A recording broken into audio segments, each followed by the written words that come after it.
Hi everybody, this is Professor Davis here, and today we're going to have a very short session on the topic leadership. Now, main points that we have to go through is one, what makes a good leader great, and two, what are the things that you can do in order to make yourself the best possible leader. Now, one of the biggest questions I get is it good to have leadership traits? And yes, it definitely is. It's one of the most positive things that a person can have. And when a recruiter comes looking, a person with good leadership potential is always seen as better as compared to most others. But we've reached a situation where nowadays, when I meet a group of 5 maybe, and I ask them, okay, so who is the leader amongst you, and I'll have maybe some 4 hands up. The question is, in such a situation where everyone is the leader, who exactly is going to be the follower? This is what we'll be discussing, where how you can try to get to be the best leader and how you can gain more followers. This is something that, one, you'll have to first realize what are the best qualities of a leader. Now, if you look at any good leader or any famous leader that you can see across the past so many years, you can see, your Bill Gates or Steve Jobs or Nelson Mandela or whoever you actually have a fancy for. The question is, what are the common features that they have? One is they are all people who knew very well what they were doing. They were skilled at their work and they were exceptional in their field. Second step is not only knowing the nuances of what you're doing, but also looking at the big picture. Where do you know where you are headed as a team, as a company, or as a country? This is something that many young leaders are not well aware of. They might be good at their work, they might be exceptional at it, they might be geniuses, but the thing is, they might not have that larger picture in mind. This is something that good leaders try to inculcate as soon as they can. Third thing is not only knowing where you're headed, but ensuring you point the others to the right path. This is something that only exceptional leaders can do, because they not only know the larger picture and where you need to reach or what steps you need to do to actually reach there, but they also know what they can do to help out the entire team, or in some cases the entire organization, to pull themselves forward to reach that attained goal. Now that you know the core qualities, you have to remember that being passionate or loving your work is of utmost importance. However, many people understand the concept that you really need to be passionate and you really need to have that drive to be good in your work. However, most people forget that passion is nothing unless it's coupled with perseverance, because there's bound to be lots of failures, there's bound to be lots of hardship, and it's likely that you might be disappointed, you might actually feel defeated and just give up. A person who perseveres is a person who would actually never give up, who would understand that even though you might have a minor setback, there is a larger goal that you're striving towards and you'll work towards that. Practicing what you preach. Many people find it very difficult to follow what they themselves tell. Now, it's easy to preach and tell that people need to do this and that and everything, but can you follow it yourself? A really good leader is a person who takes it upon himself and says, I am showing the way, where I myself am doing the work or doing the challenge, and then tell my subordinates, if I can do it, you can. And then show them exactly what they need to be doing in order to do it as good as you are or even better.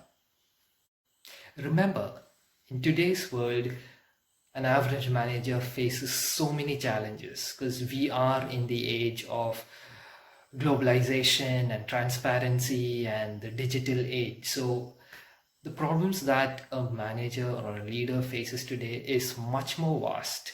So a good leader should be able to understand what can be possible pitfalls. Like, for example, many people feel that having a multicultural workspace is a challenge, and in many cases it is, because there are so many people who come from different backgrounds and the way they think is different, and there's bound to be a little bit of friction.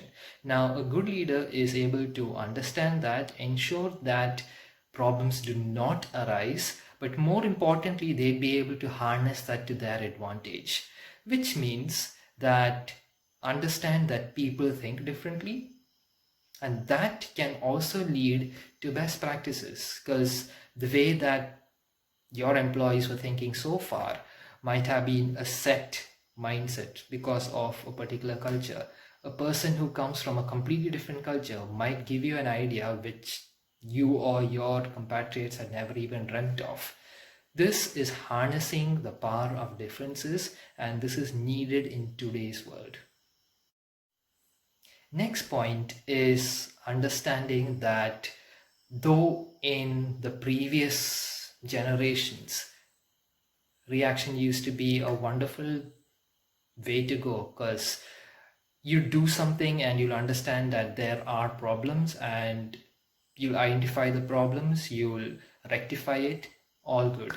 However, nowadays it's much more fast-paced and you don't have the time to let things go bad and then react to it. What a good leader actually looks to do is anticipate such problems, and before they even happen, ensure that it is rectified. This is what you'd call as a proactive way of dealing with a situation rather than a reactive way of dealing to a situation. Another big thing is letting go of ego. There are many people who fall in what we'd consider as a comfort zone, because you had a practice that you were using, it's going well, so why fix something that's not broken, right? And many good leaders realize that falling into that is complacency, and that's giving your competitors a chance to actually run ahead of you. So even though you had a strategy which was working perfectly fine, always look to innovate, try to push yourselves even further, even though you know that at present, if you continue what you're doing just fine. Good leaders will understand that that is not enough for them. They should look to continue moving forward. That is the only way that you can ensure you don't fall back. The next point is ensuring that you do take up both. Whenever things go good, everyone's happy to take the credit. A good leader is a person who would not only take credit or distribute credit if it belonged to someone else, he'd be happy to take up the negatives too. In case there is something that went absolutely wrong, the ability to take up responsibility and say that, yes, I own up, I was the one who messed up and I'm gonna make that right. That takes a whole lot of courage. New leaders or average leaders would never be able to have that courage or that guts to actually own up to mistakes and take it headlong. Next few points is listening, taking other people's opinion, and ensuring that you are a person who takes care of other people's points before putting in your own.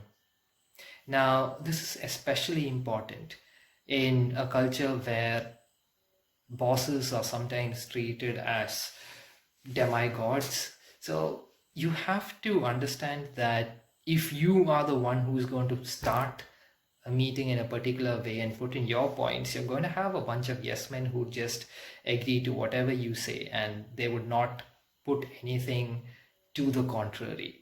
So it's always important to lay the problem on the table and give the others a chance to speak.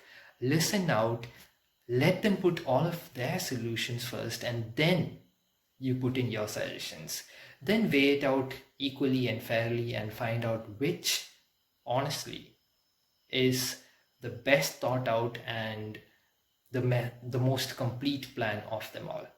The last point that you'll have to remember is the core difference between an average manager and a great leader, and that is vision. Where managers know the SOP pretty well and they know how to make people work, or they know how to force people to be more productive. A good leader has extensive vision of where the company is headed, where the future of that subordinate or that compatriot lies, and what you as a leader can do to bring out the best in them. That far-sightedness is what sets a good leader apart from many others.